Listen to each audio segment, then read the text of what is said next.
as Coolidge approaches that election in 1924, we have to understand that he's no fool. I mean, Coolidge is a smart guy.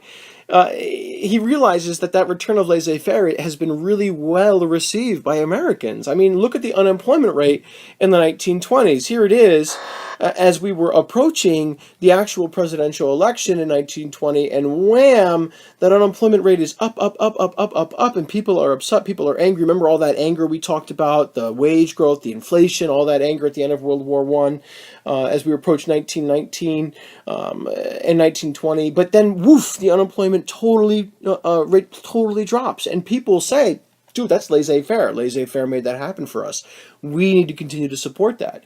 So you're going to see Coolidge say, you know what, I promise, if you elect me here, I mean, yeah, I know I came in because of the death of Warren G. Harding, but if you elect me, I'm going to continue these policies, and he's easily going to win. And he recognizes that Harding made a smart move with the appointment of this guy named Andrew Mellon as Secretary of the Treasury. In fact, Coolidge is going to continue him as Secretary of Treasury when he wins the presidency in 1924. He's actually going to keep him in there. He's going to say, you know what, I'm going to appoint you to keep running it. So Mellon, who actually runs the Secretary of the Treasury for the entire decade of the 1920s, he's like a magician with money. The man just has an understanding of how laissez-faire economics works.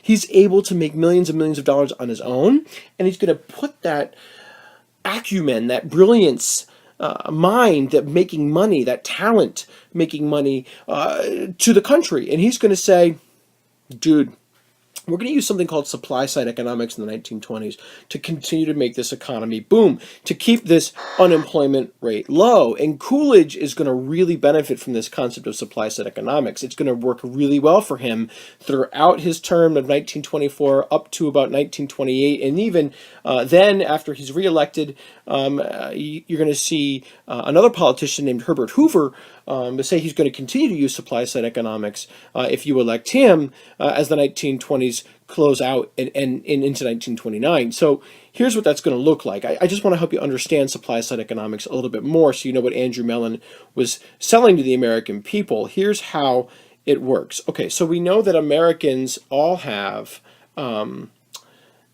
jobs, or a lot of them have jobs, right? We all pay taxes. So if you see the first thing that's up there, the tippy top of that chart is going to be a cut on taxes for all.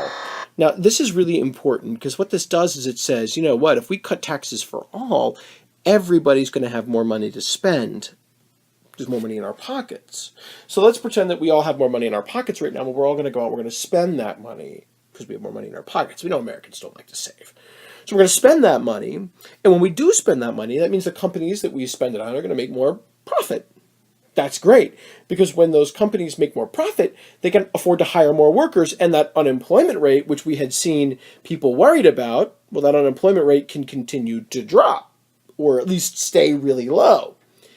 And since companies are doing so well, in addition to just hiring workers, we can raise their wages, which is great, because as we raise people's wages and their income grows, they're going to pay more in taxes as they earn more, because we know that we have that graduated income tax, right? So that the more you make, the more you pay in taxes. But since we had cut taxes, even though we're paying more at that lower rate, which means even as we make more, we still have more to spend because we had that cut in rates as we went along.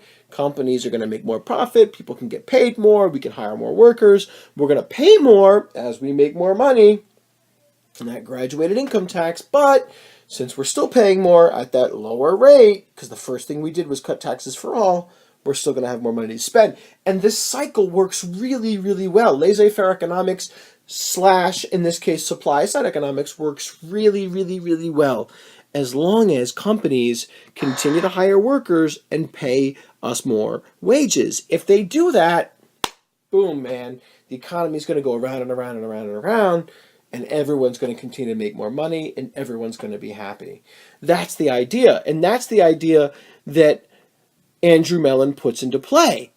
And it works really, really well for Harding and Coolidge. And then as 1929 approaches, for Herbert Hoover, who's going to take over. In fact, 1929 sees, in the first part of 1929, sees some of the best benchmarks in our economy that we'd ever seen. So with that being said about the economic side of this, the return of laissez-faire economics, and setting up the fact that Herbert Hoover is going to embrace this concept as we approach the 1930s, we want to take a look at the foreign policy side of Harding and Coolidge's presidencies so we get a feel for what they did with other nations as well as just here at home with the economy.